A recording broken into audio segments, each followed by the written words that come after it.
Welcome back to our channel One to Step everybody, where we post tutorial videos to help you guys fix a problem step by step, one step at a time. And in today's video, I'm gonna be showing you guys how you guys can recover your TikTok's deleted videos. And it's pretty simple, so follow the step which I'm gonna be showing you. But before I show you the steps, if you guys are new to our channel One to Step, then don't forget to hit the like and subscribe to our YouTube channel with notification on. Let's move on. So let's say in case you deleted some of your videos by mistake.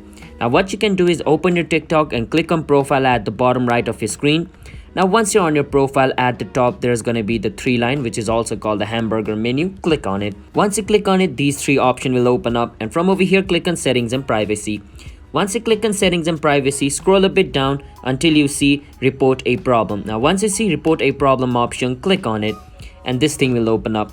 Over here at the top right corner, you can see a little pen looking icon writing on the paper. Click on it. Now once you click on it, it's going to bring you over here. Now again at the top right corner, you can see the pen and paper icon. Click on it.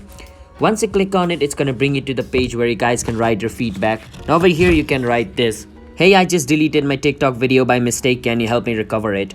Once you do that, click on submit at the bottom and this problem will be submitted to TikTok, and TikTok will view it and they'll send you a link on your email. Whatever email you have linked on your TikTok, it's gonna send the link on that. You can go to your email, click on the link and recover your video. Alright, so yeah, that's basically how we guys can recover your deleted TikTok videos. So if you guys found our video helpful, then don't forget to hit the like and subscribe to our channel One to Step. I'll see you guys next time. Bye bye.